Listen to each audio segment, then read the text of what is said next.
सब सेक्शनिंग में सबसे पहले हमारे पास है जो वो है फर्स्ट हॉरिजेंटल सेक्शनिंग।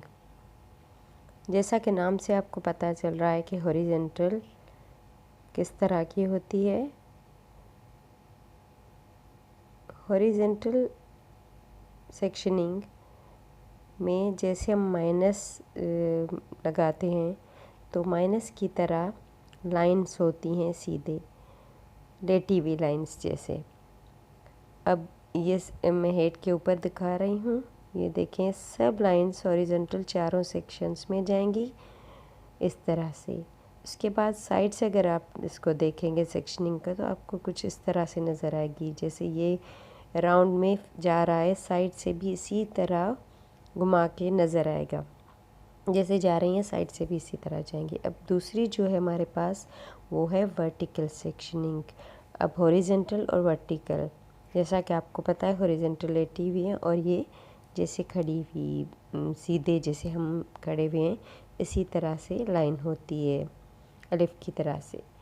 अब ये जो होती है इसी तरह जैसे इसकी शेप नज़र आ रही है उसी तरह से हॉरिजॉन्टल मैंने बताया था। अब ये है वर्टिकल। वर्टिकल में सीधी लाइंस की तरह हम इसकी पूरे सेक्शंस को सीधी लाइन की तरह लेते जाते हैं बालों को इस तरह से। ये बीच से इस तरह नज़र आता है और साइड से ये लाइन इसी तरह जाती हैं पूरे सर में। साइड से इसी तरह निकालते जाएंगे तो आपको कुछ ऐसे नज़र आएंगे चारों सेक्शंस में। बेसिक सेक्शंस के बाद हम ये करते हैं। तो ये हो गई दो। अब तीसरी जो है सेक्शनिंग वो है जैसे फॉरवर्ड डायगनल। डायगनल के नाम से ही पता चल रहा है कि ये थोड़ी टेढ़ी लाइंस होती हैं, लेकिन डायगनल में ये होता है कि जब आप सेक्शनिंग करते हैं तो जो आगे की तरफ आपके जो फोरहेड पे भी वी बनता है और कि आपके नेब एरिया पे भी वी बनता है। जैसे अभी आप देखेंगे ये नेब एरिया है पीछे सर का सा। अब आपको इसको वी की तरह सेक्शंस लेने होंगे बीच से। जैसे हमारा ये प्रोफाइल सेक्शंस है उसको हम इस तरह से डिवाइड करेंगे, जैसे वी पहले वी निकाल के उसके ऊपर से बड़ी, उससे बड़ी वी, उससे बड़ी वी, इस तरह से हम सेंटर पॉइंट तक जाएंगे।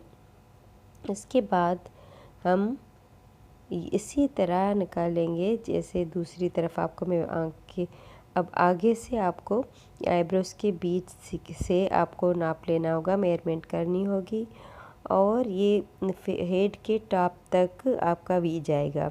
उसके बाद इसी तरह से हमारे फेस की आगे ही ये खुलती जाएंगी।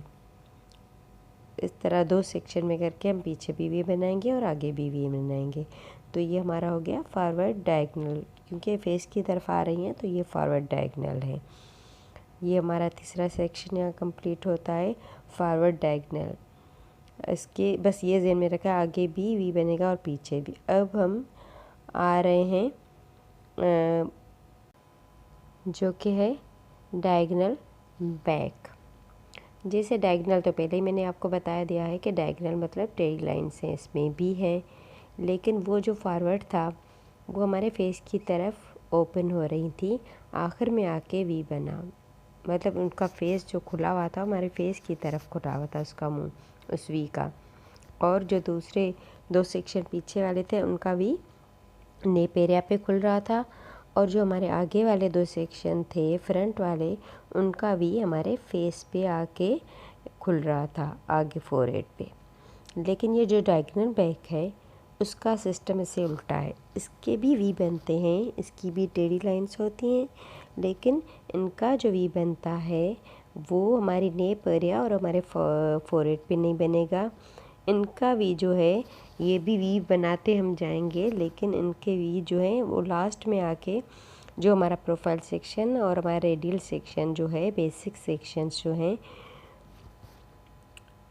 उनका जो सेंटर है, सेंटर वाला सा जहाँ पे आके दोनों एक दूसरे को क्रॉस करती हैं सेक्शनिंग बेसिक सेक्शनिंग दोनों, वो जो क्रॉस वाला साइड जैसे ये दिखा रहा है टॉप एरिया पे, वहाँ पे आके एक वी बनेगा और फेस पे भी ऐसे होगा। आगे से आके, आगे नहीं वी खुलेगा, वी जाके ये बैक पे देखें टॉप बैकग्राउंड पे बनेगा। अब ये दोनों वी जब आपस में मिल जाएंगे तो ये वी नहीं रहेगा, फिर ये डायमंड की शेप पे आ जाएगा।